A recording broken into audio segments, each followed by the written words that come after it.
Creepercast, episode 30. Hey, I'm Jay Fosgett, creator of the graphic novel Dead Duck, and you're listening to the Creepercast.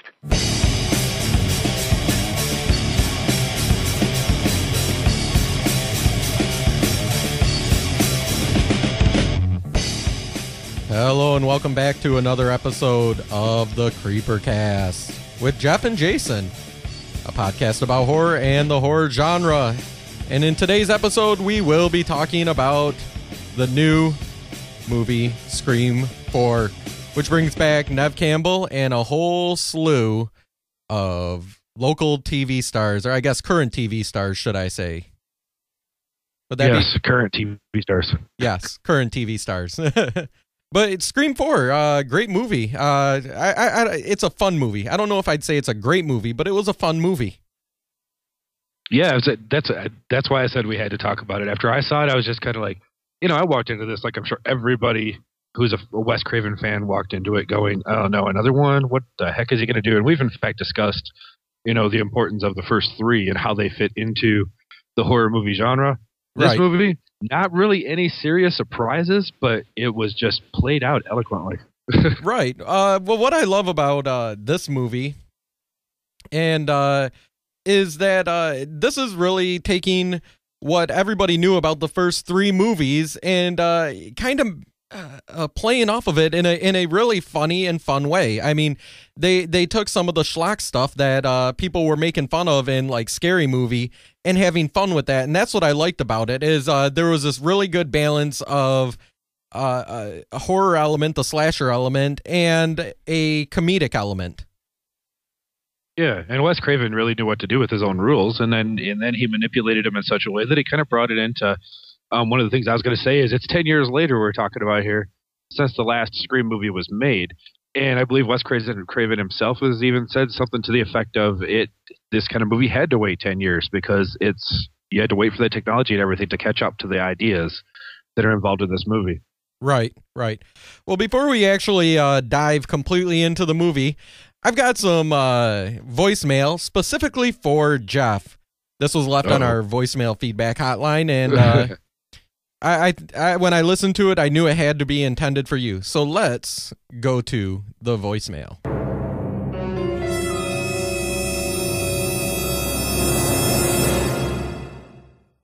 Hi, this is Adela calling from Health and Wellness. I am just calling as I received a message, and the lab results take 2 weeks to even get into our office. And I just needed, your phone kept cracking on the part where you were trying to tell me your email, so if you can call me back at 425-6, I can put your email address in the system, and Doc will make sure that she sends it off to you right away. Thanks. Bye. So, Jeff, something you want to tell me? No. Lab results? I have no idea what that's about, man. Lab results, huh? You sure it's not really for you? I don't know. I listened to that and I had to bleep out the parts, but I think it was intended for you. There's some certain lab results that I guess Jeff is waiting for that are going to take 2 weeks. Why he gave them our listener feedback hotline, I'm not really sure.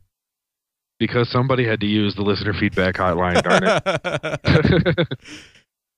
No, in all reality, one of the funny things about our feedback hotline is it's a Seattle number.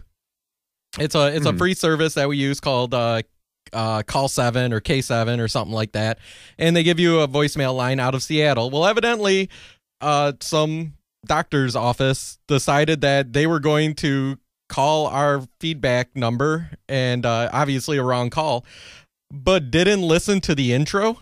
Didn't listen to me when I said, you've reached the voicemail for the Creepercast, a podcast about horror and the horror genre, and blah, blah, blah, blah, blah. And so when I got this, I got it on my phone, and I'm listening to it, and I about doubled over laughing. Because evidently, I know a little too much about this woman that I bleeped her name out. Uh-huh. I think more than, what is that called? HIPAA should allow somebody to know. Oh, yeah, they're not supposed to give those kids that, even hint at that kind of information when they call either. Ooh. I'm thinking I need to call a doctor's office back and tell them that they may not want to call our listener feedback hotline anymore because it will go out on the air. And has. And has. Nice. That's a good one. Yeah. You had me really worried when you were bringing it up. Some of the things I've been working on lately, I'm like, but I haven't given out the listener feedback number, I don't think. No. Now, one thing I am trying to do up in Seattle is there is a con, a horror con up in Seattle called CryptoCon, and I've been in touch trying to email back and forth with them and go to that. That's at the end of May, and my wife is all for it. Unfortunately, you decided to take a full-time job and can't come up with me. Yeah, full-time and a part-time. And a part-time. I'm stupid. Which is why we're having such a hard time getting these episodes out. Yes, that much is true. Eventually, I'm going to have to quit the part-time, but that doesn't mean the full-time is going to make it any easier because it's in the newscasting business, and you know how that goes. Right. And I like how you're taking a full-time job, and me, I'm quitting my jobs. So. Yeah, it must be nice to be able to do that. Well, we'll see how long it lasts. All of a sudden, when I'm completely broke, and I'm like, and I have a kid, and I'm going, I need to do something. I need to get out of the house, but. Okay. Yeah, right. That's true. I do have a couple of other things that I can throw out there. Well, actually, one thing I can throw out there is that we do have, for any Albuquerque listeners, we do have another Albuquerque Comic-Con coming up. I believe it's June, the mid-June or something to that effect. I don't remember anybody that's supposed to be there other than LeVar Burton. But LeVar Burton? That's hey, awesome. Yeah. But Jordy is cool, so. And he was on Reading Rainbow, so. Yeah, I was going to say, if you prefer Reading Rainbow, there it is. But, yeah, I'm hoping to actually snag some information into that. We've also got a really awesome thing going on tomorrow that I'm hoping to sneak over to check out. We have a thing called Celebrity Baseball that's going on at Albuquerque's Isotopes Park. It's going to be featuring all the cast from Breaking Bad, all the cast from In Plain Sight. I've been hearing rumors that Thor himself may be popping in because they're filming the Avengers out here. And, of course, on top of that, something that you and I both, and the main reason for even wanting to go out there, is Thor's writer and director, Mr. Joss Whedon himself. Yes, that would be amazing. So I'm hoping to at least make an appearance in there if the news people will give me my free pass. And if anything, I'm hoping to run into Joss Whedon. Right.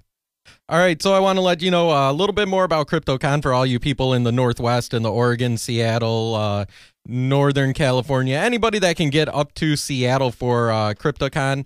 It is May 27th through the 29th. That would be Memorial Weekend. It's being held at the 17620 International Boulevard in Seattle, Washington.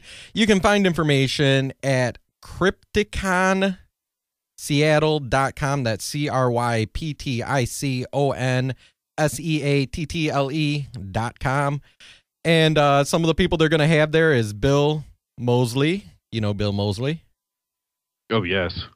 That's one of the reasons why I'm so upset that I'm not going to be able to make it now. I know. Because meeting Bill Moseley is kind of like meeting Joss Whedon. We're also going to have Miss PJ Souls, who played in the original Halloween. Mm-hmm. We have Lena Quigley. Lena Quigley is considered one of horror industry's most beloved screen queens. She garnered attention in The Return of the Living Dead in 1985, which has become a cult classic, and me and you make fun of all the time. Yeah. Let's see. We also have Andrew Brynjarski, who is known for roles such as in Rollerblade, Batman Returns, Cyborg 3, and Seven Mummies.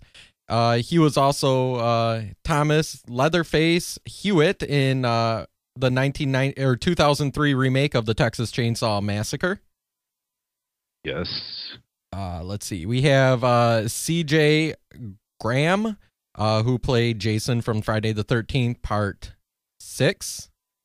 Let's see. The list goes on. There's a lot of people there, so I'm getting excited to be able to go up and talk to some of these Oh, they also have Frank Dukes. Have you ever seen Bloodsport? Yes. You know the person that Jean-Claude Van Damme played. Do you remember what his name was? No. Frank Dukes. Oh. The real guy. This is the real guy. He's the guy the American that went over and fought in the Kumite and won it. And so he's going to be there. So maybe some of my martial arts background can get my butt kicked. And then finally, for you people that don't know, you have to go onto YouTube and search the name Phoenix Jones. Phoenix Jones is the leader of a 10-member real-life superhero group called the Rain City Superhero Movement, which operates in Seattle. And at night, he enters a secret room in an unnamed comic book store and dons a costume which consists of a bulletproof vest, stab plating, a taser, a nightstick, and mace. Yes, he's a real-life pretend superhero. That is awesome. And then he walks the streets of Seattle, stopping crime. And he dons a costume which consists of a bulletproof vest and stab plating. Yes. Did you mention that? Yes, I did. That's great. Okay. Thanks for repeating him that. Up. You told me to look it up.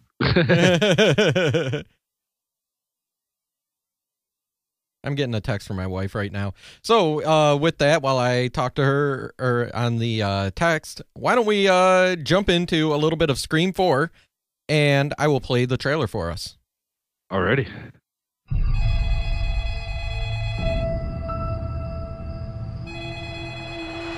What's your favorite scary movie? Here is my Whisboro Massacre anniversary question. What is your favorite scary movie? What's your favorite scary movie? One generation's tragedy is the next one's a joke. What is your favorite scary movie, man? I'll show you. This week marks the anniversary of the infamous Woodsboro murders. Local celebrity victim Sydney Prescott chose to return to her hometown.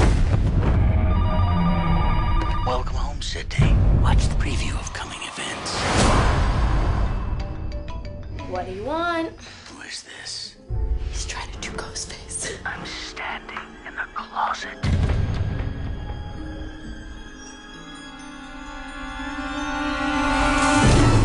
Liar.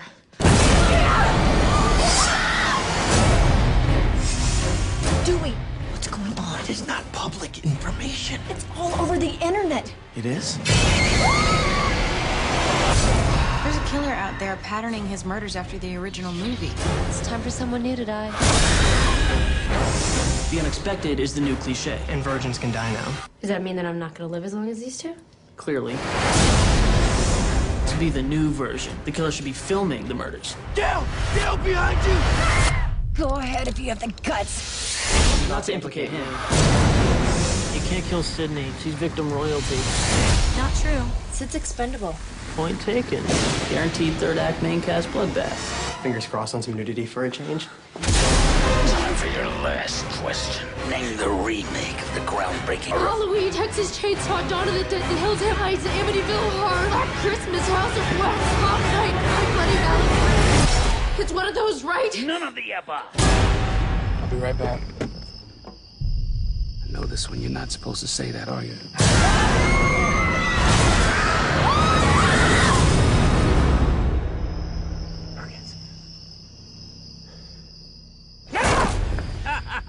You should have seen the look on your face. All right. You should have seen the look on your face. So, this is actually, like I say, this is kind of weird because it says Scream 4, but really it actually is a reboot. It's almost like a remake of the original, tied into a sequel. Yeah. One of the things that I like at the beginning, the original Scream movies is really, it's a meta movie. And what that means is that they take they don't try to create this necessarily completely fictional world that nobody knows the rules of what we know on the outside. A good example of a non-meta movie is the Walking Dead series, where they don't know anything about zombies before all hell breaks loose and the walkers come.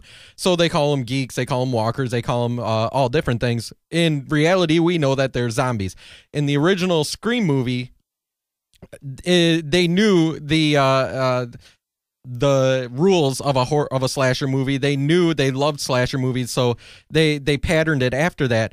In this one, they really took it even a step further, in that they actually, at one point right at the beginning, they show you that this is really a movie inside of a movie, because it starts off with the opening of people watching a horror film. I think it was Stab 6.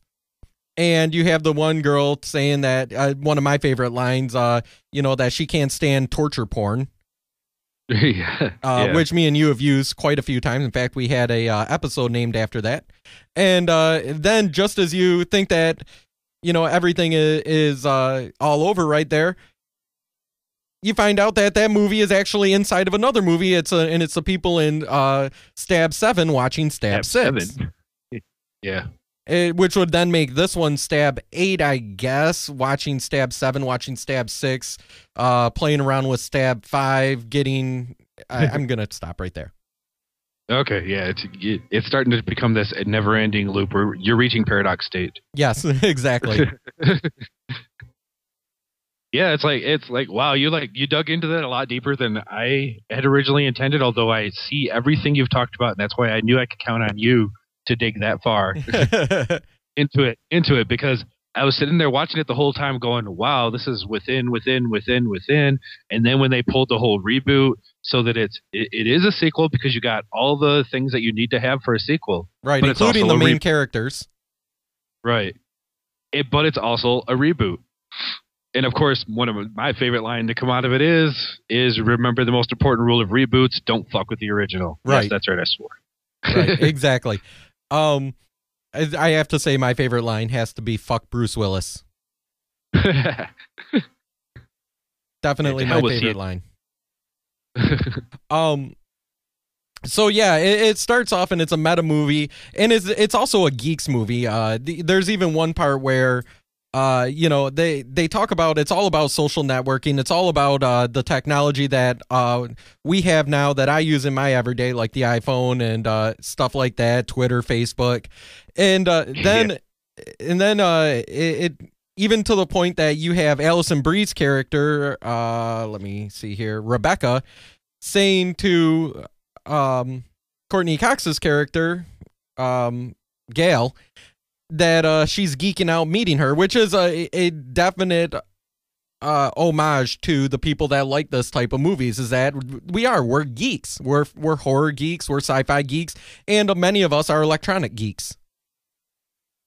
Yeah, that's very true. In fact, I have a living example of that. I was running around the store earlier today talking to people about the fact that I'm hoping to run into Joss Whedon, and everybody kept looking at me going, who's Josh Whedon? And I'm like, Buffy the Vampire Slayer, Firefly, and I'm naming off all that stuff, and they're looking at me like, you should have said Toy Story. To know what these things are. Yeah, no. If you said Toy Story, people would have been like, oh yeah, him. But I was just like, isn't there a single geek in this place? Come on. How could you not know who this guy is? But yeah, it's really the numbers on the release of the film kind of prove that this is a super geek movie to a very strong extent. I couldn't believe it actually when I looked at the box office release numbers that are listed on IMDb. The budget was estimated at 40 million. It grossed only 35, so it hasn't even made all its money back. It'll make it back in DVD. Oh, definitely, it'll make its money back in DVD. But these are the diehard people that are going to see this movie, or they were going because of name recognition. Right. Which is another thing that I think is amazing about the Scream franchise, is that they've always been able to do that, and they've started a trend of it afterwards, is to be able to pull in these people to do cameos. Well, cameos, you have, let's go right down the list of some of the main characters. You have Lucy Hale, who plays Sherry, and she's on the television, the teen television show Pretty Little Liars. You have Shanae Grimes, who plays Trudy, and she's on the CW's 90210, the remake of 90210. Anna Paquin makes a cameo in it. She's from True Blood and amongst other things, but right now True Blood. You have Kristen Bell, who plays Chloe. She's from Veronica Mars, once again, amongst other things, but Veronica Mars is, the big one. I'm going to butcher this name. Amy T. Garden plays Jenny. She's from... Just Amy. Is it Amy? Yeah, it's That's just a weird spelling of Amy. Yeah. But you have her, and she's from Friday Night Lights. Brittany Robertson plays Marnie, and she's from another CW show called Life Unexpected. Allison Brie, who plays Rebecca, she's from the NBC show Community and the AMC show Mad Men. And the list goes on and on. Right, and you can't leave, Hayden. I can never say her Panettiere. names. And Emma Roberts, and yeah, like you said, the list goes on and on. I mean, some of them are people who've already made many cameos in many different places. But it's like there's only three standards to this movie, which is has been the case for all of the Scream movies, is that you had to have Courtney, you had to have Neve, you had to have David. Right. And there's just so many great I mean, that's some of the greatest things about it.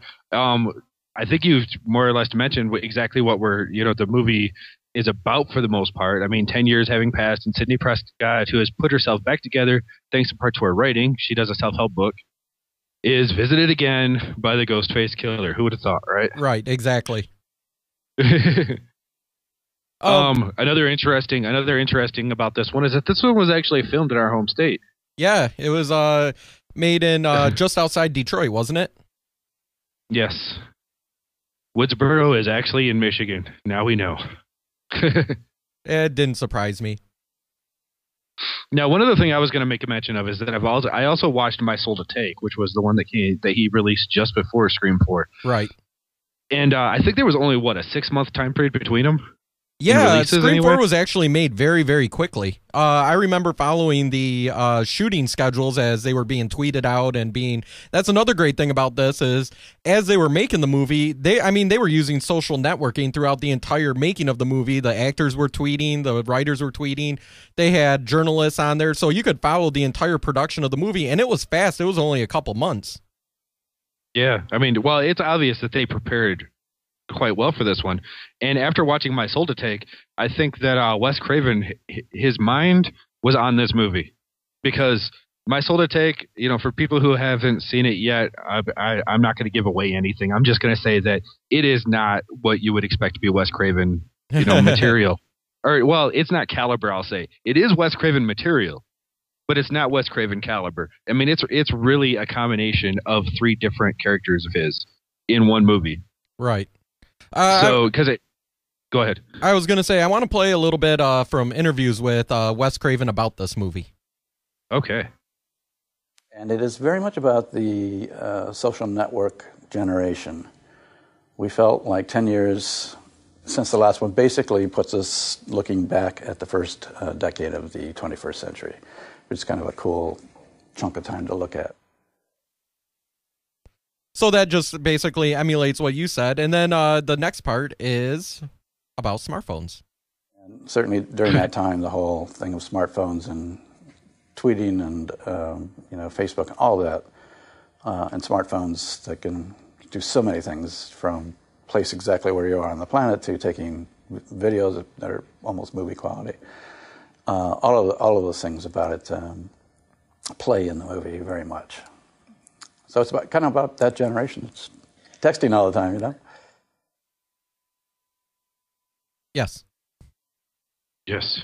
Texting all the time. But that's why I said this is they made this for teens. That's what all the Scream movies were meant for. It's for teens. Yeah, and things like you mentioned, the fact that Lucy Hale being involved in Pretty Little Liars, which is actually a show I have watched like the first 6 episodes, and that's actually a show that begins with texting. So I mean, it's all based on text messages that girls are receiving from somebody who's supposedly dead or missing. Right. So it's interesting that I find that an interesting correlation to her being involved in this film. She also played she was the cousin, correct? Yes. Yeah, I thought she was great at it. Yes, she was Neve Campbell's cousin. Yeah, it was actually a surprise to me, especially when the twist comes about. And again, it's all, I think it's all pretty predictable. I kind of disagree with that. Before we go any further, why don't we jump in and have you give us a little bit of news, and then we'll get back to Scream. All right, that's all I have is a little bit. So okay.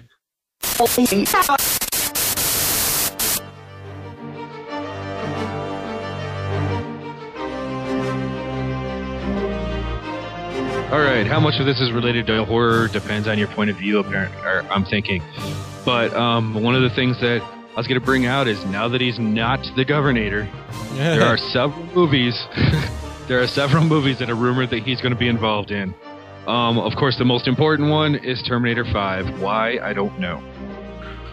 Nobody knows exactly. But he's been approached with several sequels. Fortunately, they're not reboots because he couldn't play the same guy he did before. But he's been approached with several sequels. Who knows? Probably one of them will be made. I'm expecting him for sure to have a bigger role in the Expendables 2 when it comes out. But, when they finally get around to making it. But, yeah, I think the only horror involved in that one is that it's Arnold Schwarzenegger. Oh, and he could be in Terminator 5. and he could be in Terminator 5. Yeah, it's just there. Yeah, let's see. The next one that I have for you is good news for anybody who was upset when Gary Busey got fired from Celebrity Apprentice. Wait, people watch that? Apparently. Well, yeah. Come on, man. You do a politicians podcast as well. You know that even the president knows about Gary Busey being fired. That is true, and Donald Trump has completely skyrocketed his ratings thanks to politics. Yeah. I'll get to that next. No, anyway. But for those of you that miss Gary Busey, fantastic news. He is returning to the big screen. He is definitely signed on for Piranha 3DD. 3DD? That's what they're calling it. Don't ask. I don't know how you get DD. But and then like I said, I did want to jump into I'm really curious about this movie. I've read so much about it, and I think it's great to see that Brandon Roth is doing something other than trying to be Christopher Reeve. Is this Dylan Dog, Dead of Night? Right. I'm really looking forward to that release because I think we're going to see everything that we love about horror movies kind of being, played on with a cop chasing after zombies.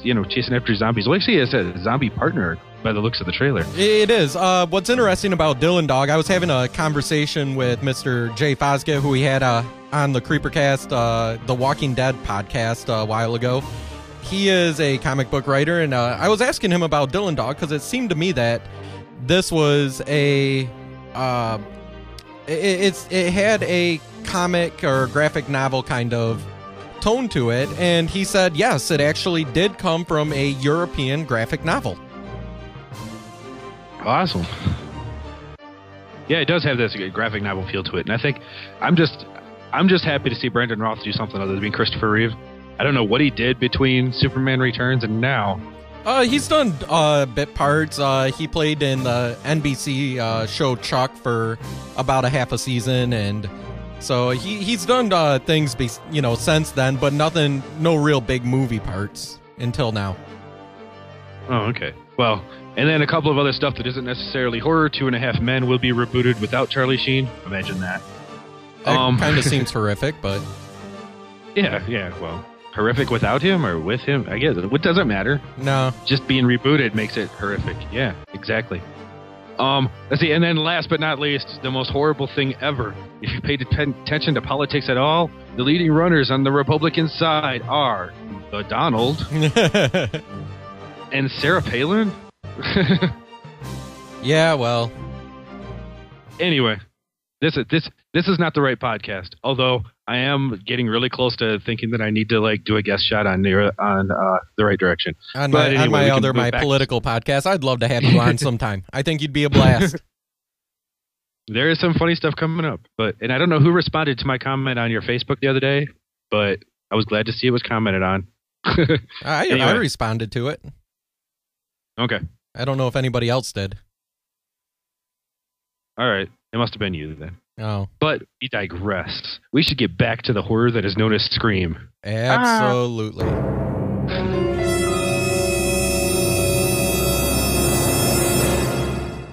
All right, so one thing about this movie that I want to cover is it really, Scream is really a movie about the times. It's a pop culture movie. And one thing that it really covers in this reboot, this remake, this sequel, is the idea of narcissism, in that we really live in a narcissistic society. Wow, that's a lot of S's. And wow. You see this throughout the film when people are texting, when you the way that the teenagers are talking about themselves. You have the AV geek that is basically walking around with a video camera strapped to his head and streaming it live onto the internet. Cell phones, all that stuff. It has turned us into a narcissistic society. Yes, it has. It's been all about us. It's like all about what am I doing? I'm going to tweet it. What's going on Facebook? I mean, even me and you, really, we have to have some sort of narcissism to have a podcast that who knows how many people listen to. Could be 0, could be 10,000. Who knows? Yeah, I agree. I think that I know something, even though I don't. Right. And so that's one thing that I want to put that out there. And there's even a line in there that I love, and I had to write down that he says to Gale Weathers is that he's recording this is a quote from the movie. He's recording the murders. This time he's remaking the movie. And that's, kind of the tone and the feel. It's, but for a movie like this, you would think there would be more first-person point of view, and thankfully, there's not. Yeah, they kept it all out of they didn't really see any first-person point of view, did we? Little clips here and there, and that was about it. Mostly from the AV Geek, though, because right. it kind of had that See No Evil feel that we also saw in I Spit on Your Grave, the 2010 version, was that he was... When his time came about, he was literally filming at that time. Right. But yeah, it's like he kept saying, "Look for cameras," and at one point, Gale did find cameras. I want to talk about if you're done with that. Oh yeah, that was just something I wanted to jump on, is the narcissism. Yeah, it's definitely there. In fact, it's kind of a segue as to what I was going to get into. Is we also saw Gale Weathers. I want to talk about the characterization a little bit, because we always knew that in the first 3 movies, Gale Weathers was seriously driven by this need to follow around these murders. Right. And she seemed to ultimately she says her ultimate goal is to catch the bastard, because she always ends up getting, just like in every movie. So that's why I say a lot of this stuff is expected. She ends up getting hurt and it's left up to Dewey to, find the bastard. Right, and Dewey, what's interesting about his transformation is everybody from the original movies, the main 3 main characters from the original movies, have a major transformation going into this movie.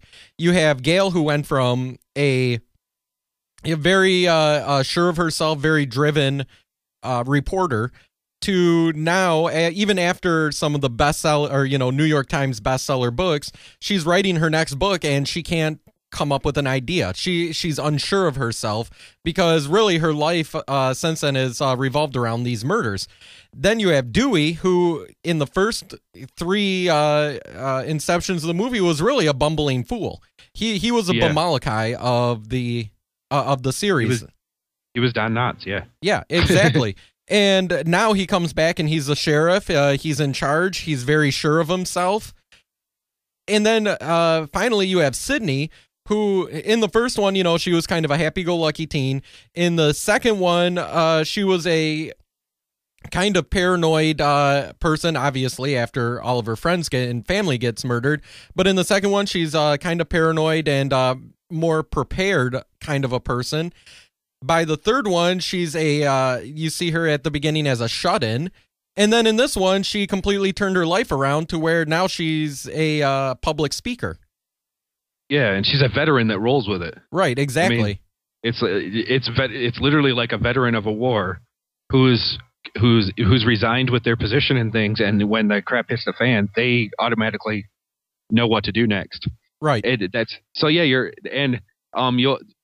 in every movie you also always see the breakdown between Dewey and Gale. Yes. Because there's always some kind of tension in between the two of them that ends up getting solved in the end. Dewey always seems to go to Sydney when this breakdown when this breakdown happens. I think this is the first time we actually saw a moment, though, where you kind of got the impression that Dewey totally was looking at Sydney in a different light. I'm not really sure about that. What do you mean by a different light? Well, I mean, like, as in that he'd be willing to leave Gale for her kind of attitude, where I don't remember seeing that in the first three. Yeah, I didn't really see that in this one. I think he saw her as, she was always his best friend, the person that he always leaned on whenever he had, trouble with Gale, and that's what he was kind of coming to her with.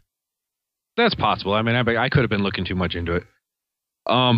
But yeah, and then of course we saw Gale have a complete and total breakdown, and that's where I was actually going to bring that around to the idea that there was enough misdirection in this, though, where even I at first, I mean, I was watching the movie before you did, and I had even texted you that I think Gale did it. Yeah, Gale's doing it. Yeah, you texted me. I think you texted me from the movie theater because you were able to get the movie before a little bit before I did, and you pretty much assumed that you solved it. Yeah. Well, it wasn't really. I wasn't really sure, but in the first half hour of the movie, you kind of do get that impression because she is a failing investigative reporter. It's like everything she's ever done up to that point has only revolved around the Ghostface killings, and there are no Ghostface killings. And then all of a sudden they start up again, and suddenly she's given new life. She's like out there ready to do her thing again. But the question is she really the killer or isn't she? Right, and I do believe that misdirection was thrown in there really good. But as I recall, it was there right in all three movies. Yeah, that she could be a possibility, just as Dewey could have been a possibility, just as Sydney herself could have been a possibility. Right, and that's one thing that these movies really do a good job of. It's you almost wonder if they have to work backwards when they're writing this script. Where they go, okay, here's the ending. It's going to be this person or this people or, and then go, okay, now let's work backwards. How did we get from Z to Y? And, and that's one of the fun things about the Scream movies that I always liked is that you really have to think outside the box to figure out who it is. Yeah, definitely. And then even when you think you have it figured out, because, like you said, this movie is one of those that it's a sequel and it's a reboot. I mean, literally. So there were so many things that look like the first movie, right? That was going on, even to the point of running up the stairs and climbing out on the ledge of the house, and yeah, exactly. That's what I was thinking the whole time. Is like, wait a minute, this is from the first movie. Wait a minute, this is from the first movie, but you had such a colorful cast. I mean, one of the people that I look at the most is Hayden Panettiere. With her crazy haircut. I didn't like her haircut. Yeah, it was the haircut that I was just kind of like, why did she get all butch all this? I know. She looks very butch, very, looked like she was going to actually, attack and start making out with one of her best friends. Yeah, and then to think she knew anything about horror movies on top of it. I mean, she blows off all those remakes, all those reboots, and I'm just kind of like she knew all those off the top of her head. She had a list right in front of her, right? Oh, yeah, completely. But, that was one. I love that, though. That is such a great line, though, because that is paying homage to all of the geeks out there that we know these reboots. We know these remakes. Me and you live for, well, we don't live for remakes, but we live for horror films. It basically what she did, rambling all that off, is no different than me and you have done around the table at the bar many of times. Oh, yeah, exactly. And like we've also said many a times is like when we've talked about trying to get a woman on our show to, help with doing some of these commentaries and such, is that there's nothing geek guys like better. Well, that's how I ended up marrying my wife, is that the first time I met her, she was a geek, film geek, and started just rambling off movies. Exactly. But yeah, there's just so many things about this movie that I thought were great. Again, I'm not going to, I don't know where you want to go with this anymore. I think we're getting to the point where it's about time to start talking about, I don't know, where we put this on the scale. Well, I did, there was something I was going to go with this before, and obviously without giving away the ending, and then it slipped my mind. Oh. I really hate when that happens, and I know as soon as I push stop, it's going to come back to me. I'm going to go, Jeff, we need to re-record because this was really important and I wanted to get into this. But, no, I think as far as this movie goes, I remember what it was going to be. One thing about these Scream movies that always bugged me is you have like they try to model the slasher films, which is like Halloween and Friday the 13th and all of them great modern classic slashers. The thing is you look at Halloween and there's like the original Halloween, there's like maybe 4 deaths.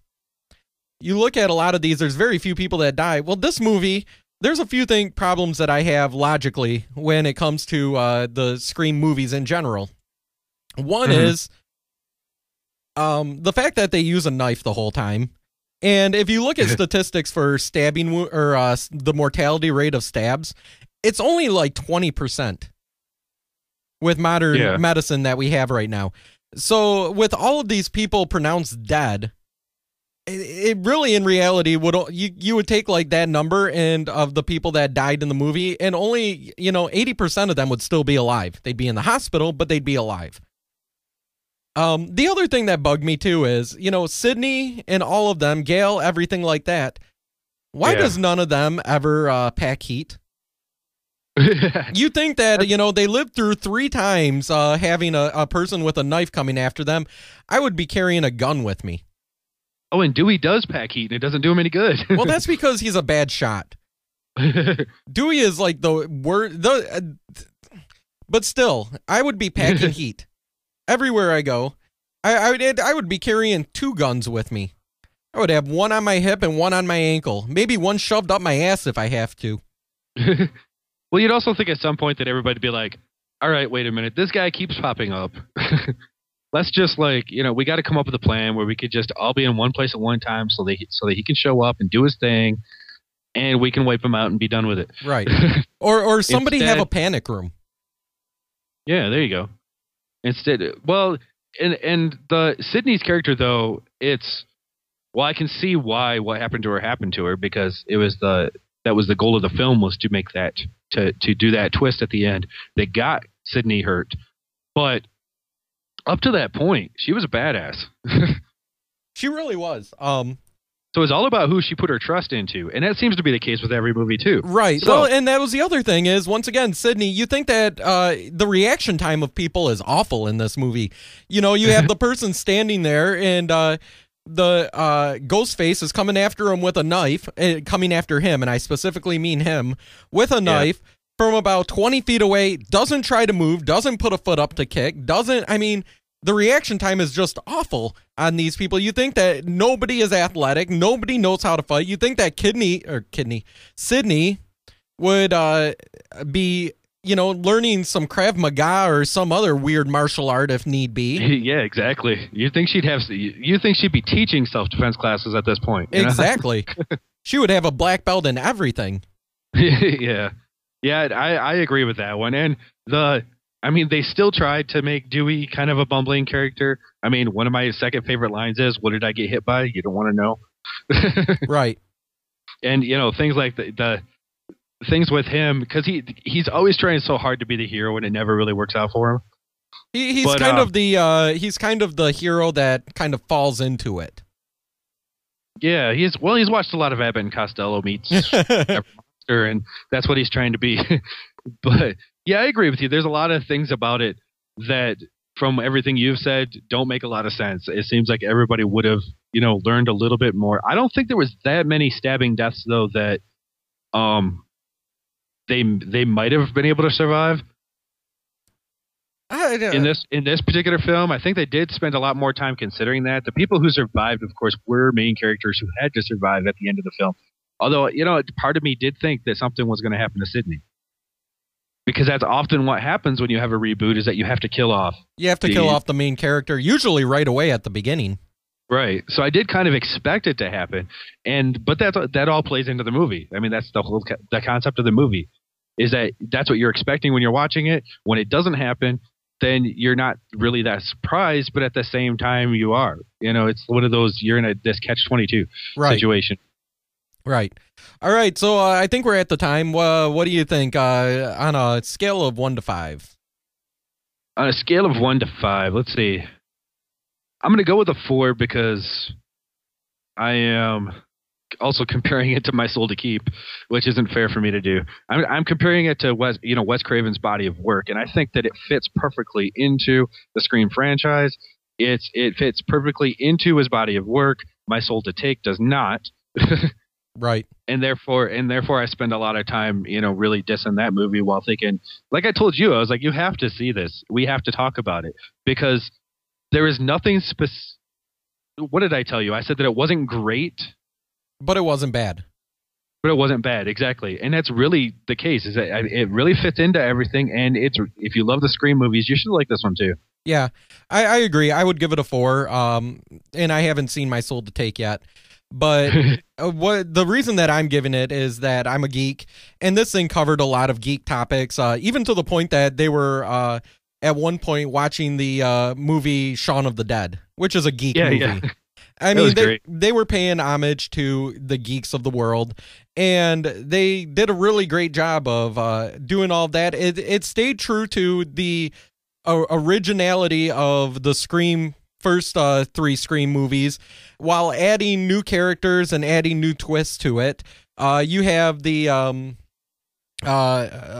Jamie Kennedy character who died off in the second film. Well, they basically brought him back as one of the other characters in the high school, one of the cinema geeks. Yeah. So, you two are the boys that run the movie club at Woodsboro High, huh? It's called Cinema Club. What if we could catch the killer by working together? 2 generations of cutting-edge journalists intertwining our passions for media. What would you say? I love you. Very good. And, and so it had that kind of feel to it. Also being the, what I consider a Web 2.0 journalist, that's what I do for work is I do journalism on the web. I do multimedia. I do video. All of that stuff spoke to me. And then if you're a geek like me, you definitely fall for that.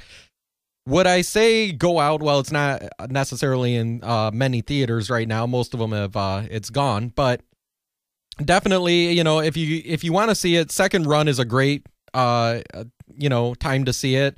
It'll still be great in your living room, but I definitely think that seeing it in a theater will add to a lot of stuff. And you know what? There's a lot of cute girls on there, and there's a lot of eye candy. Yeah, that much is true. There was even that one line about what was it, nudity or something in there. Yeah, I'm going to agree that it definitely rounds out the series. It doesn't end the series from what I understand, though.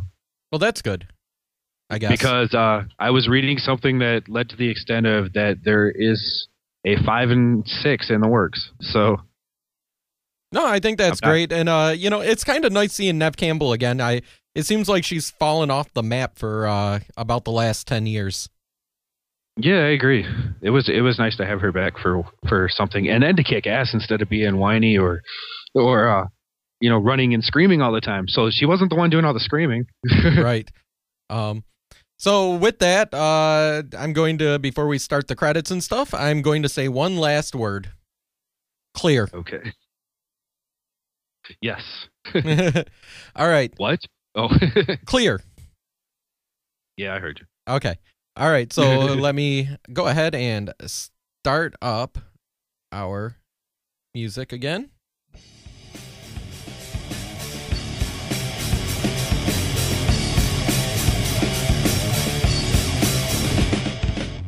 All right, want to let everybody know that if you want to get a hold of us and let us know if we got anything wrong, call us at 206-350-0411. That is the Creepercast hotline. Even if you want to tell us about anything medical going on in your life. You can also send us an email at thecreepercast@gmail.com. You can follow us on Twitter at twitter.com/Creepercast and on Facebook at facebook.com/Creepercast. And of course, visit our website at creepercast.com. Thanks for joining me. Thanks for joining me. Great time as always.